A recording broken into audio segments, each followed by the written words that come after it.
Why do high achievers feel lost even though they are successful? We've coached over 500 people in the last 5 years or so, and there's some common patterns. We've worked with celebrities, CEOs, athletes, executives, business owners, directors. It's really interesting to me that somebody that has dedicated their life and their career to being the best they can possibly be, and in most of these instances have reached the proverbial mountaintop and still feel unfulfilled and still feel miserable and that they're not successful. This concept is fascinating to me. And it's also quite heartbreaking because a lot of them have sacrificed and scratched and clawed and fought to get to the top because it'd be so easy just to be average Joe, and yet they're still unfulfilled. It's so interesting, and I think there's many, many reasons why. I've got my thoughts on it, but I wanna come to you first, mate. Throughout the people that you've coached, what are the commonalities? So there's a number of different reasons, but the first one is the arrival fallacy. They believe that there's a certain goal is actually going to bring them happiness once they achieve that goal, whether that's a business goal, whether that's a marathon, whatever it is. When they do achieve it, they still feel empty. And it's because of that arrival. It's not in a pursuit of their true selves or where they're heading. So they didn't do that inner work. It's usually an external thing, potentially for external validation, for example, and that didn't give them the happiness. There's often a mismatch between identity as well of who they really are deep down and who they're pretending to be. So they have to live up to the character of being really successful and always being on and being at these big networking events or fancy holidays, when in reality they might just want to be at home watching a film with their partner and their kids. So there's a misalignment there. They think that everyone's looking at them when actually they're not, because most people are so concerned about themselves. And the happiness, it's an internal work. It's 90% is all internal. I'd say 10% is external. So you got to master your internal world. But I also find it very, very interesting. The people that we've worked with, very successful, and they still feel deeply unfulfilled. And it's only when we start to do the inner work, the alignment work, along with the breath work, along with the meditation, and along with purpose, that then they start to feel the happiness. Yeah, you touched on it, mate. It's the when and then. When I achieve, then I'll feel. When I lose 20 pounds, then I'll be happy. Well, what if you lost 15 and you look the best you've looked in 10 years? Are you honestly going to put your worth down to what a scale says? Now, scales can be a great metric for weight loss, so I'm not knocking that, but it's the worth. It's what it means. What are you making it mean? That's the key here. And when I cross the finish line at the marathon, then I know I'll have achieved something. When I hit X revenue in my business, when I take home X salary from my career, then I know I'm successful. But it depends on what your version of success means, because having coached people that earn multiple six figures, in some cases seven a year, I'm telling you right now, it doesn't improve anything depending on what you make it mean and what your belief systems are around it. So if you believe that you need to achieve XYZ salary to feel validated, and then you do it, well, what else have you got left to work towards? You'll realize it's not the thing that's going to fill the void. And it's usually due to low self esteem or not feeling good enough. And this is usually from your childhood. It might be mum or dad said, you'll never amount to anything.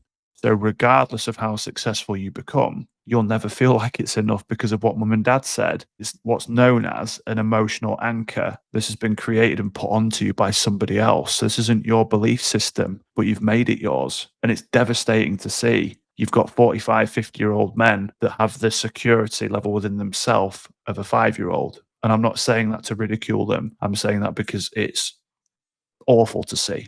And it's extremely common, but it shouldn't be normal. Those two things are very different. What else do you think plays into this, or the people you worked with? Do you think it's not being able to find peace in the present, here and now? Yeah, because they're always focusing on the next thing. We touch on it all the time, mate, don't we? We say be grateful but never satisfied. So that doesn't mean, however, that when I say satisfied and never being satisfied, some people have challenged that. And they've said, well, how can you be grateful but never satisfied? Well, I'm really grateful for my house. I'm grateful for the nice car. I'm grateful for the business. I'm grateful for my health. But just because I'm grateful for my health and what my body can do doesn't mean I don't want to improve it. I'm super grateful for everything that I have, but progress is happiness, and happiness is fleeting because progress is fleeting. You can't constantly progress in every single thing that you do all the time. No, because that'll lead to burnout. Correct, because then you're on the hamster wheel again of always chasing. So it's been accepting of where you're at today without judging yourself, without saying 10 years ago, I used to be able to run 5K in under 25 minutes. Now it takes me 40. Well, 10 years ago, you had more energy because you were younger. You may have had children recently. You may have had a big injury that you're still recovering from or you never properly recovered from. Usually it's just an age thing. Doesn't mean you can't get back to it though, but ask yourself, what am I doing this for? Am I doing this because I want to do it for me or am I doing it to post on social media? And I think a lot of people are out of alignment because they don't know who they're becoming. Mm. So I encourage all of you to write down a piece of paper, who am I becoming? And here's some, inspiration for you. I don't want to put words in your mouth, but I'm becoming calm and peaceful. I'm becoming a good family man. I'm becoming present with my children. I'm becoming a great leader at work. Because you might not think you are those things now, but that's okay because your current reality might not be where you want it to be. I almost don't care what's happened before. And I don't say that to disregard where people are at. But what I'm saying is that it's all about future. Mm. Where do you want to go? Let's get excited about that rather than getting dragged back to, oh, but before I did, because that's in guilt and that's in shame. And that can only be present if you judge yourself for what's happened in the past. The past is done.